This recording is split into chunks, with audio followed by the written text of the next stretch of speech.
Bom, pessoal, então peguei aqui, iniciei a gravação e pedi para vocês abrirem a apostila na página 304.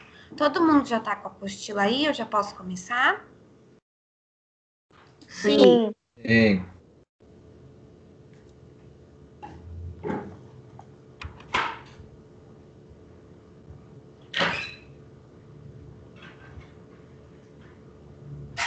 Então vamos lá.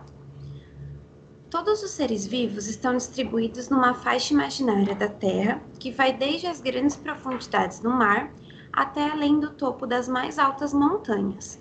Essa faixa é constituída por partes da atmosfera, da hidrosfera e da litosfera, nas quais as condições são adequadas para a existência da vida. Em seu conjunto, a soma dos espaços habitados pelos seres vivos é chamada de biosfera. Então, até agora a gente aprendeu sobre a atmosfera, que é a parte onde fica o ar, a hidrosfera, que é a parte onde fica a água, e a litosfera, que é a parte onde ficam as rochas. E agora, nesse capítulo, a gente vai conversar um pouquinho mais sobre a biosfera, que é onde ficam todos os seres vivos, tá? Então, a gente consegue dividir aí a nossa Terra nesses quatro espaços diferentes. Nesse espaço, os elementos não vivos, como as rochas, o solo, o ar e a água, interagem entre si e com os seres vivos, que também interagem e interferem nesses elementos. Então, todos os espaços da Terra, eles estão interligados. A gente divide esses espaços em quatro para facilitar o nosso entendimento. Tudo bem até aqui? Sim. Sim. Tá ótimo. Os seres vivos se diferenciam dos elementos não vivos por terem ciclo de vida. Todos os seres vivos nascem, crescem e morrem. Os seres vivos também podem deixar descendentes, processo que chamamos de reprodução. Os descendentes gerados são parecidos com seus genitores ou mesmo idênticos a eles. Então, o que vai diferenciar aí seres vivos de seres não vivos? O ciclo da vida. Todo ser vivo, ele tem que nascer, crescer, se reproduzir ou não, a reprodução entra com uma parte aí que não é primordial, e no final o ser vivo morre. Já o ser não vivo, ele não passa por esse processo de nascimento, crescimento e morte, tá? E os seres vivos, eles conseguem se reproduzir a partir do momento de reprodução dos seus genitores, tá? Então, a gente vai ver mais pra frente que pode ser tanto de forma sexuada, que é quando eu tenho a mistura de material genético, que eu tenho, por exemplo, o pai e a mãe, ou então existem alguns seres vivos que conseguem se reproduzir de maneira assexuada, a partir deles mesmos sozinhos. Mas isso a gente vai ver só mais pra frente. Tudo tranquilo até aqui? Se vocês tiverem qualquer dúvida, qualquer pergunta, curiosidade, pode falar aqui, abrir o microfone ou também mandar no chat que eu consigo ver vocês, tá?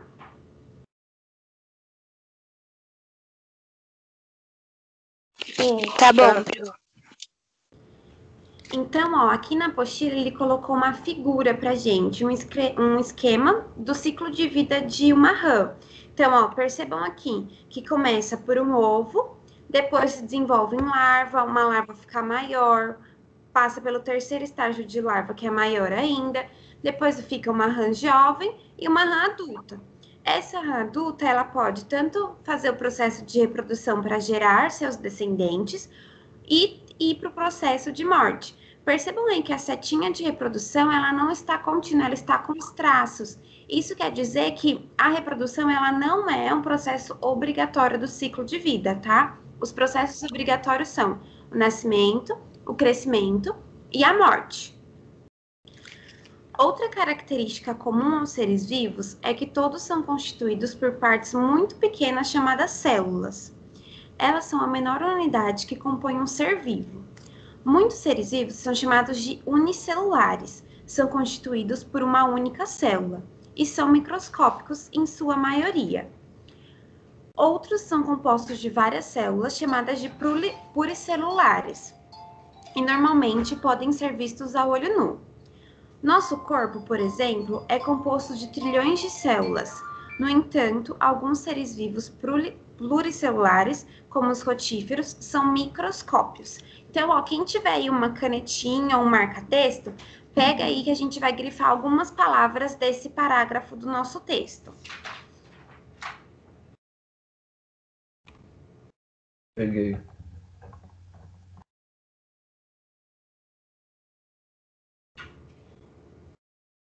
Vocês vão grifar unicelulares, que já está em negrito, e vão grifar logo em seguida na mesma frase uma única célula.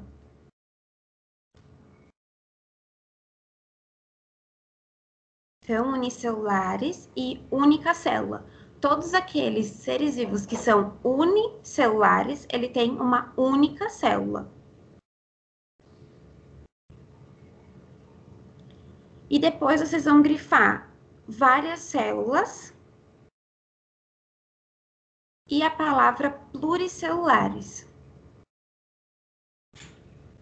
Então, quem é pluricelular apresenta várias células na sua constituição. E aí ele fala pra gente que normalmente os seres unicelulares, eles são vistos apenas com microscópio, então a gente precisa do equipamento para enxergá-los, porque eles são bem pequenininhos.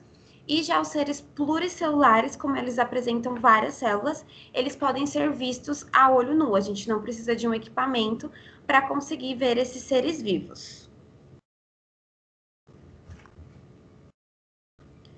Tudo bem até aqui? Tranquilo? Alguém tem alguma dúvida?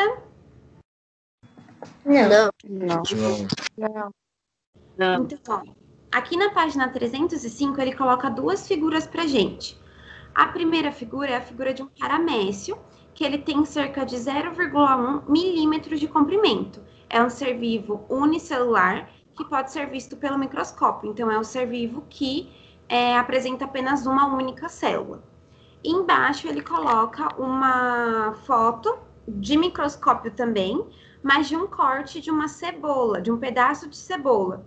E ele fala que é possível ver as células, cerca de 2,02 milímetros de comprimento, bem próximas umas às outras. Então, cada, vamos dizer assim, quadradinho desse que está aqui nessa foto, é uma célula que forma a cebola. Então, a cebola, ela é um ser vivo, porque ela nasce, ela cresce, ela morre, e é um ser pluricelular, apresenta várias células dentro do seu organismo, tá? Vamos fazer agora esses dois exercícios. Número 1. O que difere os seres vivos dos elementos não vivos?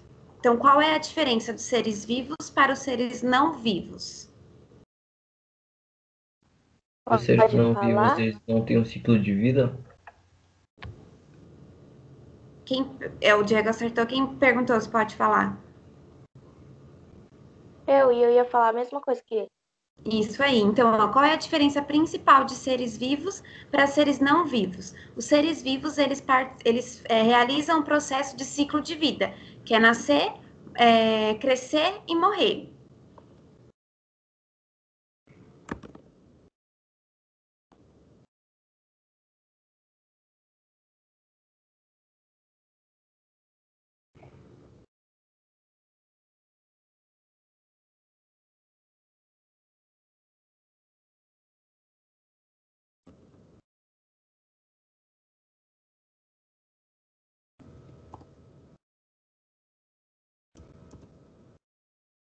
Então, ó, coloquei a resposta aí também no chat. A principal diferença é o ciclo de vida, o nascimento, crescimento e a morte. Tudo bem com essa pergunta? Sim.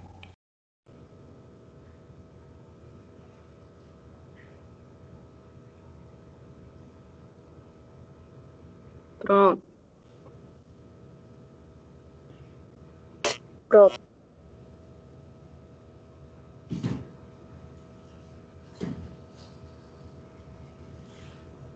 Vou ir para número 2, tá?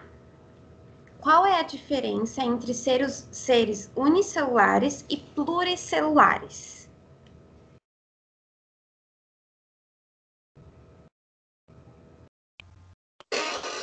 Celulares precisa de microscópio e policelulares pode ser visto a olho nu. E o que caracteriza isso de poder ser visto no microscópio ou a olho nu? Um tem mais de uma Então, com célula e o outro tem várias. Isso, então, ó, o unicelular apresenta apenas uma célula e os pluricelulares apresentam várias células. E também tem isso que o Giovanni falou. Os unicelulares, eles podem ser vistos a microscópio e os pluricelulares, eles podem ser vistos a olho nu.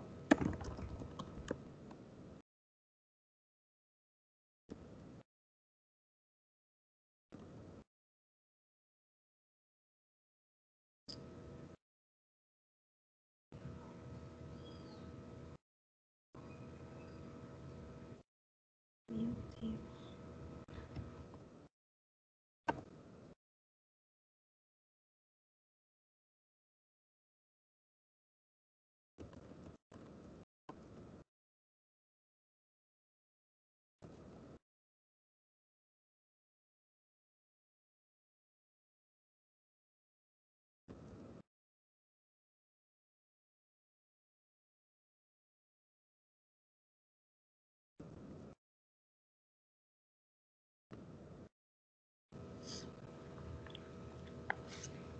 Tudo bem? Vamos ler agora o quadro Mais Ainda. Seres unicelulares são a maioria. Qualquer porção de solo ou de água contém muitos seres unicelulares. Os organismos unicelulares estão presentes até na superfície de outros seres vivos, como na nossa pele, por exemplo, onde existem cerca de 100 seres unicelulares por centímetro quadrado. Alguns conseguem entrar no corpo pela boca ou por cortes e se reproduzir muitas e muitas vezes, podendo provocar doenças. Alguns vivem na boca, alimentam-se dos restos de comida e causam as cáries. Outros vivem dentro do nosso intestino e são benéficos, pois formam a flora intestinal. Eles produzem vitaminas, nos protegem de invasões de outros organismos unicelulares e são muito numerosos, muito mais que o número de células que constitui o nosso corpo. Outro exemplo é o cupim, que só consegue se alimentar de madeira porque existem seres unicelulares em seu intestino que conseguem digerir esse material. É muito comum ler que as bactérias, seres unicelulares, são grandes transmissores de doenças e que todas devem ser eliminadas. Você acha que essa informação está correta? Por quê? Então, vocês acham, aqui no texto ele falou sobre seres unicelulares que vivem na superfície do nosso corpo e no interior do nosso corpo. Esses seres unicelulares que ele está falando no texto são as bactérias. E ele pergunta, você acha que todas as bactérias elas devem ser eliminadas e que todas as bactérias causam doenças? Sim ou não? Nem todas, porque algumas são anticorpos. E aí? Concordam com a Pamela? Discordam? Concordo. Então, ó, a gente não deve concordar com essa afirmação. Por quê? Porque existem diversos seres unicelulares, como o caso das bactérias, que ajudam no funcionamento do nosso corpo. Aqui no texto, ele trouxe um exemplo das bactérias que vivem dentro do nosso intestino, que são benéficas. Ele fala também que alguns seres unicelulares protegem o nosso corpo contra a invasão de outros micro-organismos. Então, nem sempre as bactérias elas são prejudiciais, tá?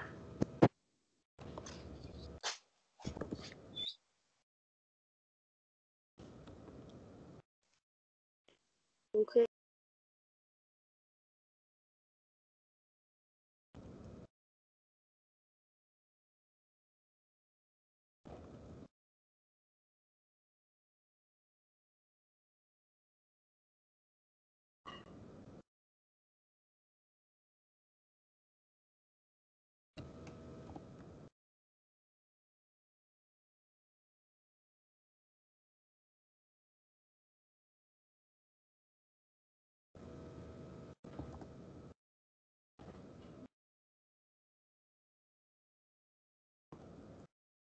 ó, vocês podem escrever aí, tem um espaço embaixo do quadrinho roxo na apostila.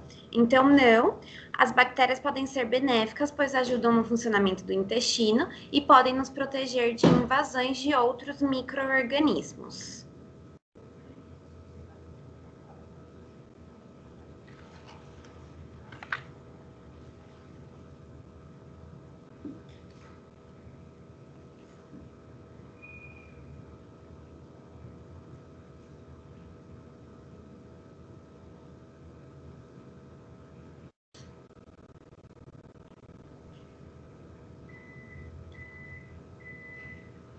Tudo bem? Então, ó, tópicos importantes que a gente precisa aprender e saber até aqui, que a gente já viu nessa aula. Que todo ser vivo, ele participa do ciclo de vida, então ele nasce, cresce e morre, e que existem dois tipos de seres vivos relacionados à classificação de células. Os unicelulares, que apresentam apenas uma célula e podem ser vistos pelo microscópio, e os seres pluricelulares, que apresentam várias células e que podem ser vistos a olho nu. Tá tudo bem até aqui? Alguém tem alguma dúvida, alguma pergunta? Não. Não.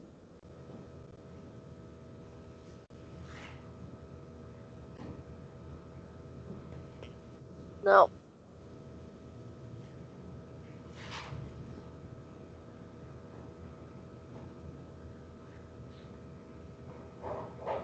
Podemos continuar, então? Sim.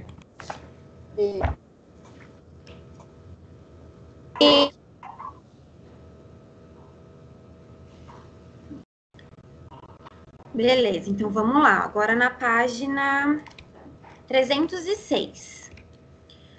Meio ambiente. Quando escutamos a expressão meio ambiente, é comum imaginarmos um ambiente selvagem, distante de nós, que só podem ser encontrados longe das cidades, nas mais remotas florestas. No entanto, meio ambiente refere-se à totalidade dos seres vivos e não vivos do planeta Terra. Biomas. Ao comparar duas florestas, por exemplo, podemos observar algumas diferenças entre elas, porque nenhuma floresta é exatamente igual à outra. Porém, todas possuem características semelhantes que permitem identificá-las. Isso também ocorre com os campos, com os desertos e com os outros tipos de bioma. Os biomas são grandes extensões de terra que apresentam vegetação característica, a qual se desenvolve em determinado tipo de relevo e clima, e abrigam determinados tipos de ser vivo. As características semelhantes da vegetação, do clima, do relevo e dos seres vivos permitem a caracterização e a classificação de cada bioma. Então, o que seriam os biomas? Os biomas, eles são divididos em diversos outros tipos que a gente vai aprender no decorrer das nossas aulas, e eles basicamente se caracterizam pela grande extensão de uma terra que apresenta suas determinadas características de solo, relevo e de animais que estão presentes ali naquele ambiente, tá? Habitat e nicho. Os seres vivos vivem em um habitat e têm um nicho. Habitat é o local de moradia de um animal. E nicho, por sua vez, é a forma como uma espécie lida com seu ambiente, ou seja, o que come, quando dorme, quem são seus predadores, com quem se relaciona e entre outros. Nicho é o papel que qualquer ser vivo desempenha no habitat em que vive. Tanto o bicho-preguiça quanto o tamanduá-bandeira são encontrados na Mata Atlântica, que é o local onde vivem, o seu habitat. Porém, o bicho-preguiça se alimenta de folhas e de frutos e vive agarrado aos troncos das árvores. E o tamanduá-bandeira vive no chão e se alimenta de formiga e de cupins. Então, peguem aí o marca-texto de vocês para a gente grifar aqui a diferença entre nicho e habitat.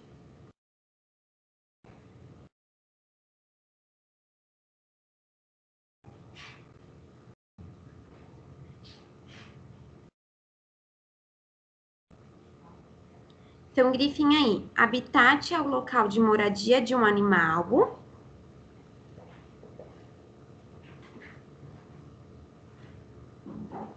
Então, habitat é o local de moradia de um animal.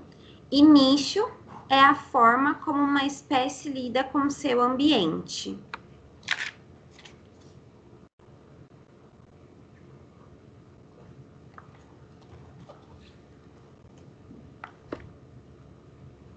Então, como que a gente poderia dar um exemplo aí de habitat de nicho? O habitat é como se fosse a cidade de Taboão da Serra. A gente mora na cidade de Taboão da Serra. E o nicho é a forma como a gente vive naquela cidade. Então, aqui todos nós vivemos no mesmo habitat, que seria Taboão da Serra. E o nicho são os nossos costumes dentro da nossa própria casa. Quando a gente dorme, quando a gente acorda, o que a gente come, como que a gente interage com as outras pessoas que estão vivendo na nossa casa. Então, essa é a diferença principal entre habitat e nicho. Então, para vocês não confundirem, habitat é um mar onde o animal vive. E o nicho é como ele vive, como ele se comporta. Tudo bem com isso? Sim. Sim. Sua voz travou um pouco, mas deu para entender.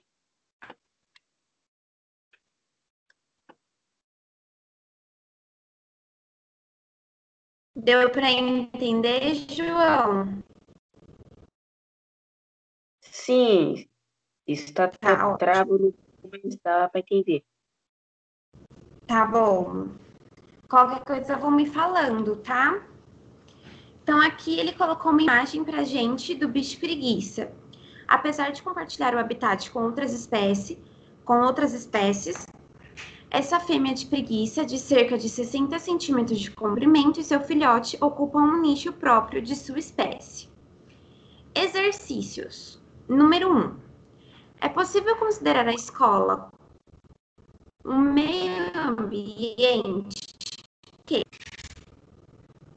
Vocês acham que a escola ela pode ser considerada um meio ambiente? Qual que é o conceito de meio ambiente? A gente viu aqui na página anterior que o meio ambiente se refere à totalidade de onde vivem seres vivos e seres não vivos. Então, a gente consegue classificar a escola como meio ambiente? Ela tem seres vivos e seres não vivos. Então, sim, a gente consegue sim classificar a escola, porque como a Pamela falou, ela presa seres não vivos. O que seriam os seres vivos que estão na escola? Nós, por exemplo, os seres humanos, nós crescemos e nós morremos. E os seres não vivos são aqueles que, em sua maioria, a gente não consegue observar. Perdão, os seres não vivos, a gente poderia classificar como a cadeira, a lousa, a caneta, todos esses são seres não vivos, porque eles não nascem, eles não crescem, eles não morrem, tá? Então a resposta é sim, porque apresentam seres vivos e seres não vivos.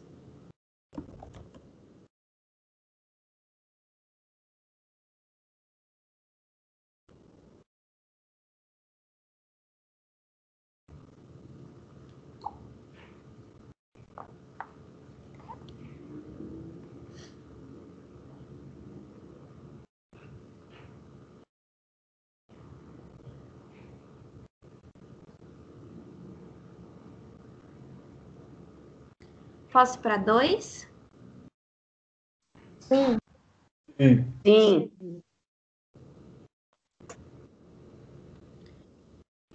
Então vamos lá.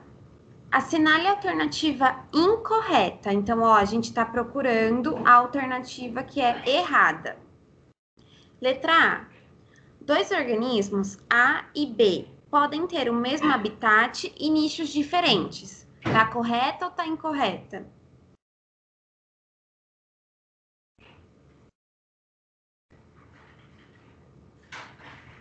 Tá certo. Correto. Tá correto. Então, a gente pode ter aí, que nem o exemplo que ele deu no próprio texto. O tamanduá-bandeira e o bicho-preguiça, eles vivem no mesmo habitat, que é a Mata Atlântica, mas eles apresentam nichos diferentes. Então, seus costumes, comportamentos de vida são diferentes. Então, a letra A não é a alternativa que a gente está procurando, porque a gente quer saber a que está errada, tá? Letra B. O nicho dos animais é a floresta? Tá correto ou tá incorreto? Incorreto. Por que que tá incorreto? Porque um Porque a animal floresta pode. é o habitat. É isso aí. Então, por que que tá errado aí nessa afirmação? Dizer que o nicho dos animais é a floresta. Se tivesse escrito o habitat dos animais é a floresta, aí estaria correta. Então, a alternativa B é incorreta. Vamos ver as outras para ver se não existe mais nenhuma que está errada, tá? C. Nos biomas encontramos organismos com nichos distintos. Tá correto ou incorreto? Correto. Isso aí, essa daí também está correta. Correta, é verdadeira. Letra D. Nicho pode ser definido como o endereço do organismo. Tá correto ou tá incorreto?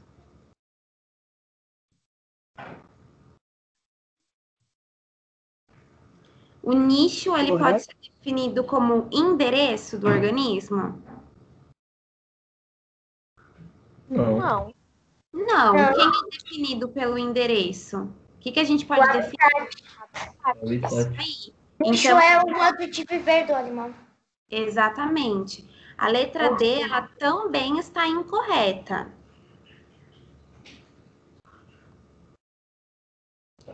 E a letra E. O habitat é o papel que o organismo desempenha em determinado ambiente. E aí, o habitat é o papel que o organismo desempenha em determinado ambiente. Correta ou incorreta? Incorreto.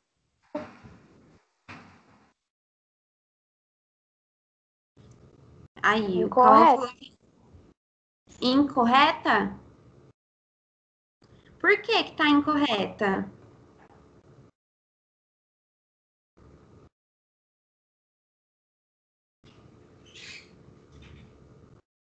O que a gente pode classificar como o papel que o organismo desempenha? O seu nicho, porque são os seus costumes. Então, a alternativa E também está incorreta.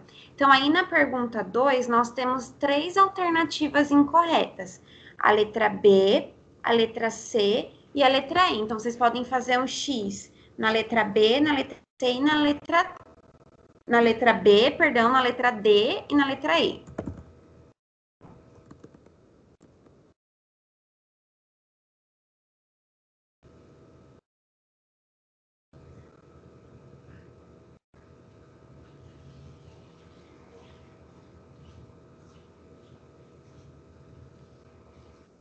Tudo bem com essa pergunta? Alguém ficou com alguma dúvida? Alguém confundiu aí a parte de habitat, nicho? Ou tá tudo certo? Tá tudo certo. Tudo certo.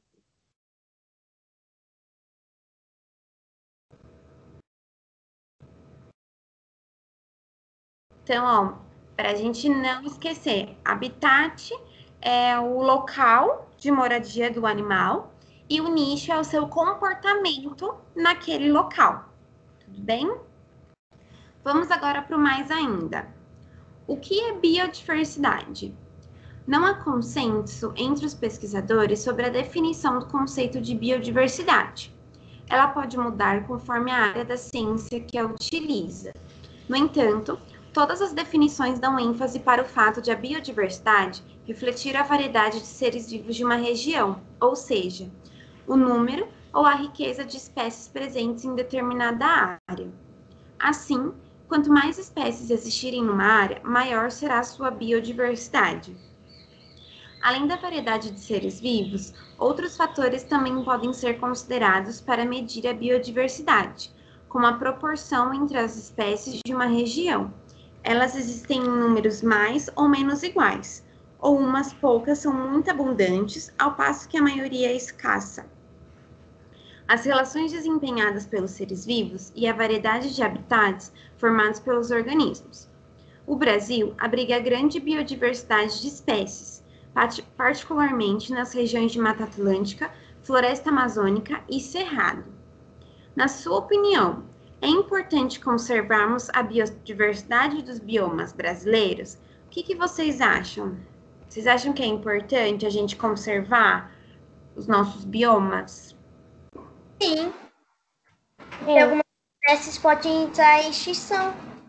Exatamente. Então, ó, é muito importante a gente conservar os nossos biomas, porque ali existe uma grande variedade de espécies que são únicas. E assim como o Gabriel falou, se a gente não conservar, a gente pode gerar aí a extinção de determinadas espécies.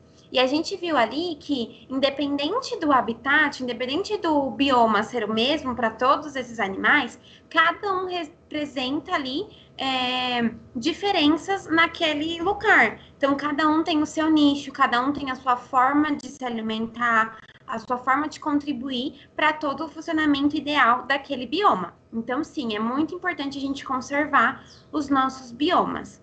Escrevam aí embaixo do quadrinho roxo por que é importante para vocês conservarem os biomas brasileiros. Quando vocês terminarem, me mandem aqui um ok, tá bom?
E aí, pessoal, podemos continuar, então?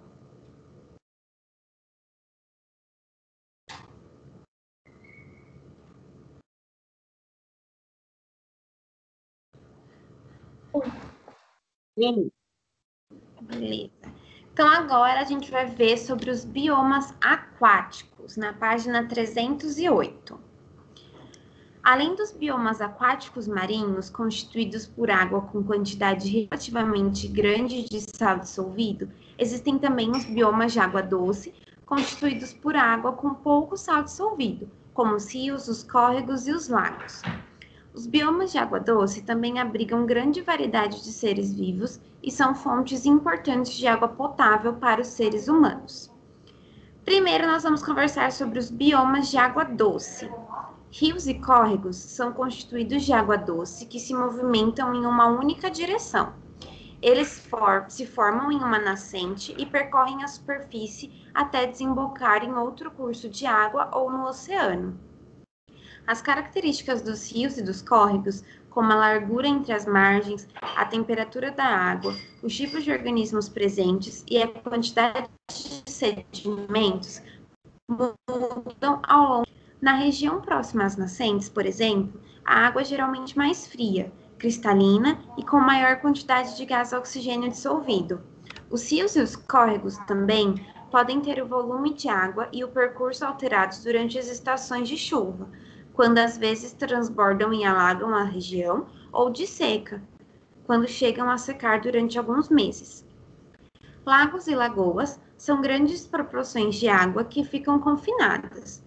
podem ter desde alguns metros até dezenas de quilômetros quadrados. Muitas lagoas são sazonais, isto é, secam em determinadas estações do ano, ao passo que os lagos são permanentes e podem existir durante centenas de anos. Então, como a gente viu ali, os biomas, eles são caracterizados por uma grande extensão, um local de grande extensão, onde apresentam as suas próprias características dos seus próprios seres vivos e não vivos daquele local. Então, os de água doce são os rios e os córregos, que eles estão determinados ali pela crescente numa nascente e pela sua extensão e pela quantidade de sedimentos mudarem de acordo com o seu caminho de rio e córrego. Temos os lagos e as lagoas. Enquanto os lagos eles são permanentes, as lagoas elas podem ser sazonais. Então elas podem variar de acordo com o processo de seca, ou então elas podem no processo onde tem muita chuva, elas podem até vir transbordar. Então, os biomas de água doce são esses. Aqui no livro de vocês já está grifado rios, córregos, lagos e lagoas. Então, aí nós temos os 4 biomas de água doce, tá? Aqui ele colocou 3 imagens pra gente. A primeira, o Amazonas é o rio em volume de água, é o maior rio em volume de água e extensão do mundo. Lagos são grandes extensões de água cercadas por terra. O Lago Titicaca tem 8.372 quilômetros quadrados de área. E os corais concentram a maior parte da elevada biodiversidade do bioma marinho. Então, aqui ele colocou essa imagem do bioma marinho para a gente conversar um pouquinho mais também sobre esse tipo de bioma. Oceanos e mares são corpos de água que dominam a superfície terrestre. Apresentam características muito distintas de acordo com a distância do litoral, como profundidade, luminosidade e temperatura, entre outros fatores. Por causa das diferentes condições ambientais, cada zona apresenta uma fauna característica, composta de uma diversidade enorme de espécies. Estuários são regiões de transição. Nos estuários, a água salgada do mar é diluída pela água doce dos rios, formando um ambiente bastante particular constituído de água salobra. Nos estuários pode-se envolver um tipo de floresta chamado manguezal. Os manguezais apresentam rica diversidade de seres vivos e são utilizados por muitas espécies aquáticas como local de reprodução.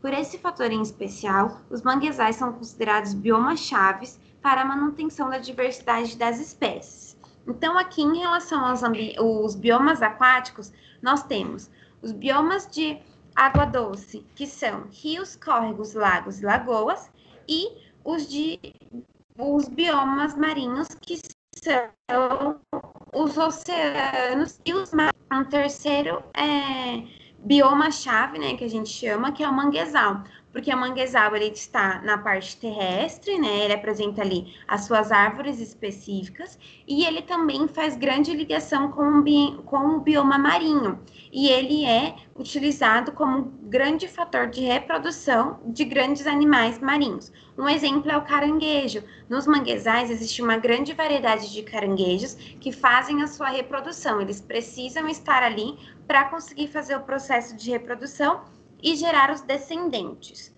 Tudo bem com os biomas aquáticos? Alguém tem alguma dúvida ou alguma pergunta?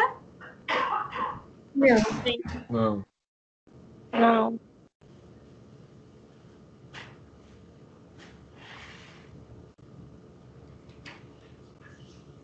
Então, vamos fazer os exercícios. Número 1. Cite uma característica ambiental do rio que o diferencia do lago. Então, o que a gente pode citar para diferenciar rios de lagos?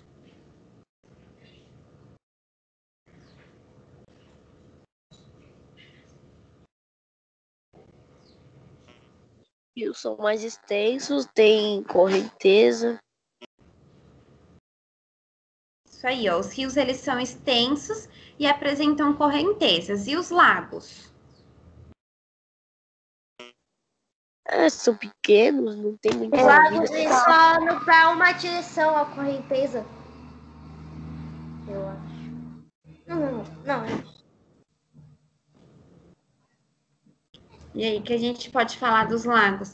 Nos lagos, a água ela permanece confinada, ela não tem correnteza, ela não sai dali daquela região. Então, por exemplo, se eu tiver um lago que tem 10 metros, a água vai ficar ali só naquela região de 10 metros. Já o rio não, o rio ele é extenso e ele apresenta ali a correnteza, né, que é a água se movimentando em uma única direção, ok?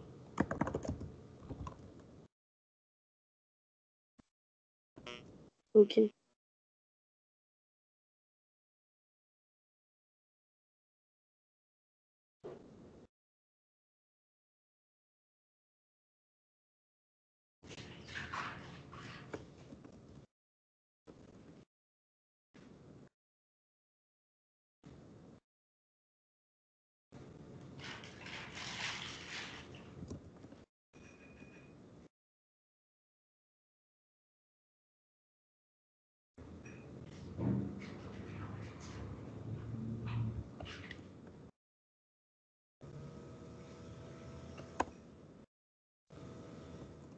Pronto.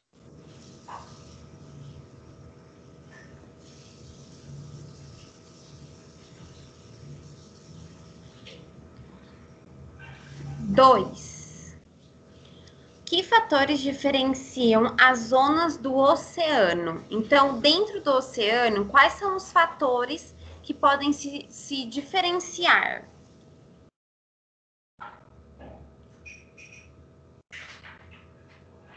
Quais são as características que podem ser diferentes dentro de um oceano? O oceano tem ondas, é água salgada, tem muitos seres vivos de várias espécies. Tá, isso ok, né? Se a gente for pensar aí nos oceanos, a gente pode dar essas características que o Giovanni falou. Mas, comparando todos os oceanos, todos os mares, o que eu posso falar que é diferente, por exemplo, de um mar do Brasil para um mar da África, para um mar da Ásia? Quais são as características que eles podem apresentar de diferente? Posso As falar sobre... espécies, as variedades de peixes, ou os nomes? Eu posso falar sobre a profundidade desses mares, que foi o que o texto trouxe para a gente. Ele fala sobre que apresentam características muito distintas: a profundidade, a luminosidade e também a temperatura, tá? Essas características elas vão fazer com que existam espécies diferentes em cada tipo de oceano que a gente vai trabalhar, tá? Então, 3 fatores aí que a gente pode citar como os principais: a luminosidade, a profundidade e a temperatura.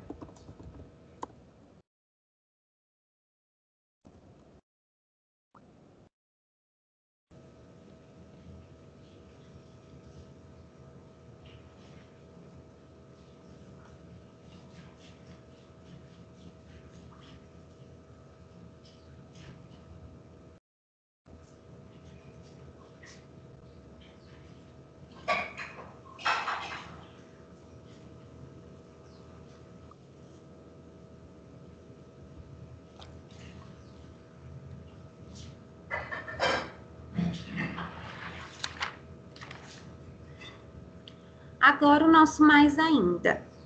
A vida nas profundezas do oceano. As regiões oceânicas, conhecidas como zonas abissais, ficam abaixo de 2.000 metros de profundidade. São frias e completamente escuras. Nessas regiões, existem peixes com características bastante peculiares, como boca muito grande e desproporcional, o que lhes permite engolir uma quantidade enorme de alimentos de uma só vez. Algumas espécies apresentam órgãos que emitem um tipo de luz que os ajuda na sua localização e na atração de animais que servirão como alimento e de parceiros para a reprodução. A maioria não enxerga, apesar de ter olhos. Esses peixes apresentam também formas bizarras, bem diferentes das dos peixes das regiões mais próximas à superfície. O peixe-víbora, de cerca de 28 centímetros de comprimento, por exemplo, apresenta dentes quase tão longos quanto a sua cabeça. E aí ele colocou uma imagem pra gente do peixe-víbora, que é um habitante dessa zona abissal. Na sua opinião, por que as zonas abissais são completamente escuras? O que a gente pode tirar aí? Por causa da Porque a profundidade. luz não chega Oi, até Gabriel? até lá o fundo.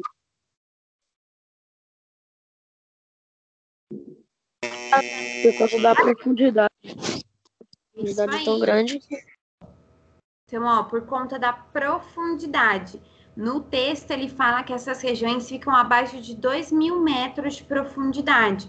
Então, a luz solar não chega nessas regiões. Por isso que elas são completamente escuras.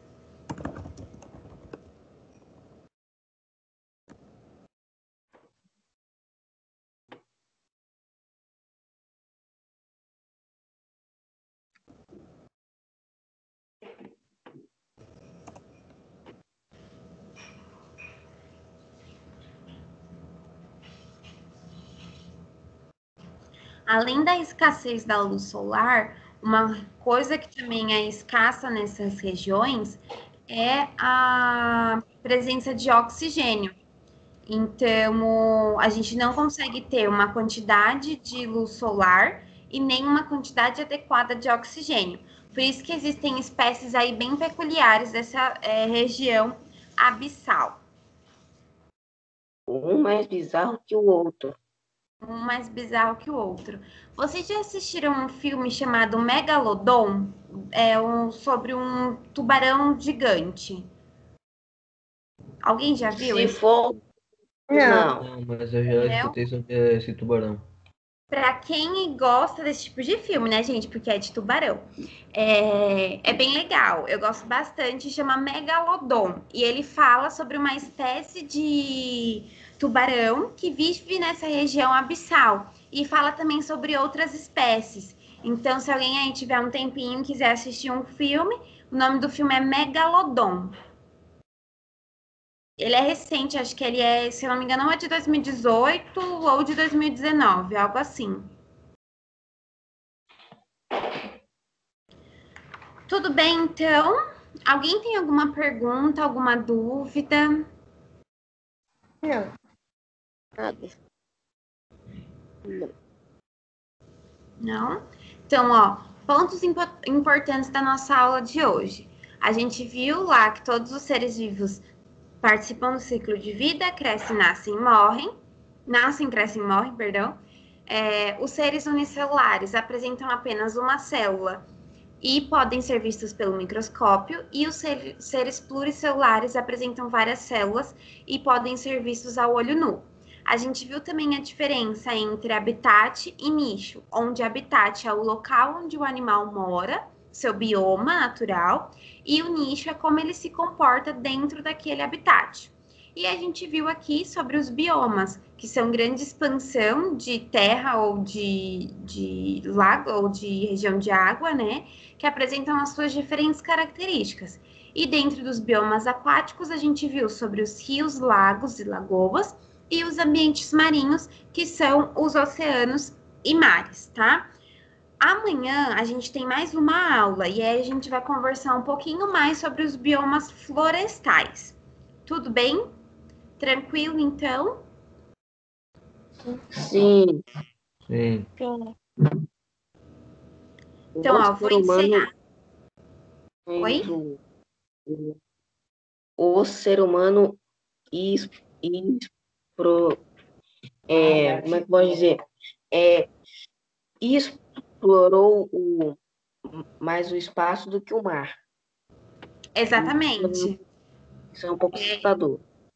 É isso aí, exatamente o que o João falou. A fixação por exploração do ser humano às vezes é mais no espaço do que nas próprias regiões que a gente tem aqui na nossa Terra, né? E aí a gente acaba poluindo os nossos biomas e querendo achar recursos em outros locais, né? Outros planetas, ao invés de explorar e aproveitar o que a gente tem aqui à nossa disposição. Então, pessoal, eu vou encerrar a nossa gravação, tá?